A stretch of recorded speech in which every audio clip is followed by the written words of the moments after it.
Hello guys నమస్తే. రీసెంట్‌గా Malayali hero 'Mohan Lal' నటించిన 'దృశ్యం 3' రీసెంట్‌గా రిలీజ్ అయింది. అసలు ఈ మూవీ ఎలా ఉంది? కథా సారాంశం ఏంటి? మనం తెలుసుకుందాం. నా ఛానల్‌ని ఎవరైనా ఫస్ట్ టైమ్ చూస్తున్న వాళ్ళైతే ఒక సపోర్ట్ చేయండి, సబ్స్క్రైబ్ చేయండి. ఇప్పుడు మూవీ స్టోరీలోకి వెళ్దాం.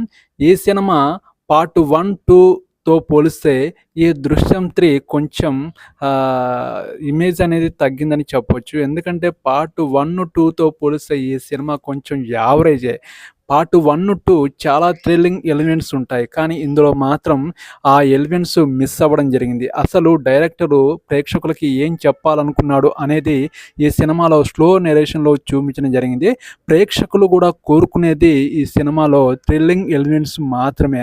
ఆ థ్రిల్లింగ్ ఎలిమెంట్స్ ఇందులో లేకపోవడం వల్ల ప్రేక్షకులు సహనానికి గురవుతారు. నాకైతే ఈ సినిమా జస్ట్ యావరేజే. 1, 2తో పోలిస్తే ఈ సినిమా నాకైతే జస్ట్ యావరేజ్ అనిపించింది. అసలు ఈ సినిమా ప్రేక్షకులు మాత్రం థ్రిల్లింగ్ ఎలిమెంట్స్ కోరుకుంటారు. కానీ డైరెక్టర్ మాత్రం ఈ సినిమా ఫ్యామిలీ సినిమాలాగా తీయడం జరిగింది. కానీ థ్రిల్లింగ్ ఎలిమెంట్స్ లేకపోవడం వల్ల కొంచెం ఈ సినిమా యావరేజ్ అనిపించింది.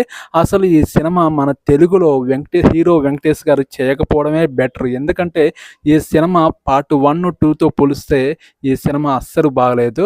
ఫస్ట్ హాఫ్ కొంచెం స్లో నరేషన్ సాగుతుంటుంది. సెకండ్ హాఫ్ కొంచెం స్లో నరేషన్ యావరేజ్. కానీ లాస్ట్‌లో 30 మినిట్స్ క్లైమాక్స్ మాత్రం అదిరిపోతుంది. ఈ సినిమాకి పార్ట్ 4 కూడా ఉంటుందని లీడ్ కూడా ఇవ్వడం జరిగింది. ఈ సినిమా అసలు స్టోరీ ఏంటంటే, ఈ సినిమాలో హీరో ఫ్యామిలీతో జీవిస్తుంటాడు. మళ్ళీ తన కూతురికి పెళ్లి చేయాలనే ఆలోచనతో ఉంటారు. పెళ్లి సంబంధాలన్నీ క్యాన్సిల్ అవుతుంటాయి. అసలు ఎందుకు క్యాన్సిల్ అవుతుంది ఏంటి అని ఆలోచనలో పడతాడు. అనుమానం కూడా వస్తుంటుంది. కొంతమంది రాత్రి వాళ్ళ ఇంటికి వస్తూ వెళ్తున్నట్టు ఊహాగానాలైతే ఊహించుకుంటాడు. అలాంటి టైంలో ఎవరు ఎంక్వైరీ చేస్తున్నారో, మళ్ళీ పాత కేసుని ఎవరైనా ఎంక్వైరీ చేస్తున్నారా లేదా అనే ఆలోచనతో బతుకుతుంటారు.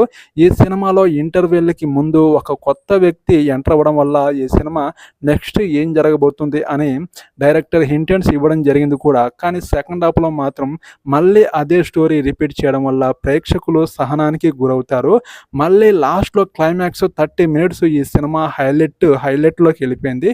ఈ సినిమా లాస్ట్ 30 మినిట్స్ కోసం ఈ సినిమా చూడొచ్చు. మళ్ళీ ఫస్ట్ హాఫ్, సెకండ్ హాఫ్ కొంచెం యావరేజే.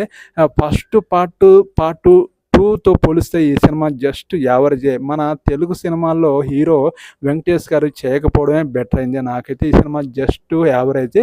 ఈ సినిమాకి నేనిచ్చే రేటింగ్ ఏంటంటే 5కి 2.5 ఇస్తాను.